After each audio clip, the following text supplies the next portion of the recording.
এই মুহূর্তে মিরপুরের শেরেবাংলা ক্রিকেট স্টেডিয়ামে আছেন রিপোর্টার নিয়ন মোহামিন। বিপিএল এর সব খবর জানতে সরাসরি যাচ্ছি তার কাছে। নিয়ন,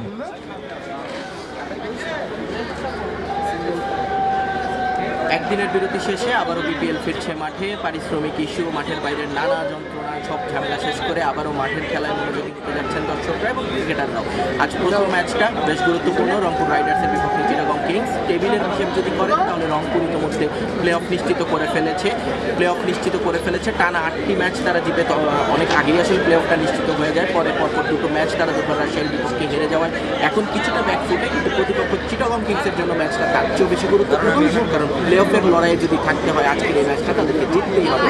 কোনো কারণে যদি তারা এই ম্যাচটা হেরে যায় তারপরেও তাদের হাতে আরও দুটো ম্যাচ থাকে, কিন্তু সেক্ষেত্রে অন্য যারা প্রতিপক্ষ আছে তাদের জন্য একটা সুযোগ তৈরি হবে, বিশেষ করে দুর্বার রাজশাহী, খুলনা টাইগার্স এবং ঢাকা ক্যাপিটালসের আজকে একটি ম্যাচ আছে শেষ দিকে সন্ধ্যার দিকে। তবে যদি আজকে চিটাগং কিংস প্রথম ম্যাচটা জিতে যায় সেক্ষেত্রে কিন্তু ঢাকা ক্যাপিটালসের পরের ম্যাচটা একেবারেই গুরুত্বহীন হয়ে যাবে, কারণ চিটাগং কিংসের যে ম্যাচ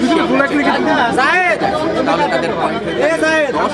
সেক্ষেত্রে ঢাকা ক্যাপিটালস আসলে পরপর দুটো ম্যাচ যদি কথা বলতে হয়, টসে জিতে ইতিমধ্যে চিটাগং কিংস ফিল্ডিং এর ডিসিশন নিয়েছে, ব্যাটিং এ নামবে রংপুর রাইডার্স টিমটি এখন পর্যন্ত যেভাবে এই টুর্নামেন্টে খেলছে তারাই টপ ফেভারিট, সেটা বলতেই হয়। তবে শেষ দুটো ম্যাচে দুর্বার রাজশাহীর সঙ্গে অ্যাক্সিডেন্টলি বলি বা যেভাবেই বলা হোক না কেন, ম্যাচটা যখন হেরে গেছে তখন স্বাভাবিকভাবেই কিছুটা ব্যাকফুটে তারা টিম ম্যানেজমেন্ট সেটা নিয়ে হয়তো বা কাজ করেছেন। বিশেষ করে শেষ ম্যাচটায় সাইফুদ্দিন যেভাবে চেষ্টা করেছিলেন শেষ পর্যন্ত ম্যাচটাতে টিকে থাকবার এবং জিতবার, সেই চেষ্টাটা কিন্তু সবাই দেখেছেন যে রংপুর রাইডার্স আসলে কতটা উজ্জীবিত এখন পর্যন্ত। অন্যদিকে চিটাগং ক্যাপিটালস অন অ্যান্ড অফের মধ্য দিয়ে পুরো টুর্নামেন্ট কাটিয়েছেন, কিন্তু শেষ দিকে এসে আমরা দেখেছি বিশেষ করে পারিশ্রমিক ইস্যুতে কিন্তু চিটাগং কিংস অনেকটা অস্থির হয়ে উঠেছে। বিশেষ করে বিনোরা ফার্নান্দোর সাথে ঘটনাটা ঘটবার পর পরবর্তীতে গণমাধ্যমে সংবাদ আসবার পরে সেখানে টাকা দেওয়া হলো, কিন্তু পারভেজ হোসেন ইমন পরবর্তীতে জানালেন তিনি কোনো টাকা পাননি। আমরা গতকাল জানতে পারলাম আরো দুজন ফরেন রিক্রুট আছেন যারা দাবি করেছেন তারা এখন পর্যন্ত কোনো ধরনের পেমেন্ট পাননি। এগুলো নিয়ে চিটাগং কিংস কিছুটা অস্থির। তো সেই জায়গাটা থেকে মাঠে কতটা সুস্থির হিসেবে নামতে পারবে এবং মাঠে সেটা কতটা বজায় রাখতে পারবে সেটা এখন দেখার বিষয়। ম্যাচটা শুরু হলেই সেটা বোঝা যাবে। কিন্তু এছাড়া on and off Chittagong Kings বেশ ভালো পারফর্ম করছিল, শন টেইটের অধীনে টিমটা বেশ গোছানো ছিল।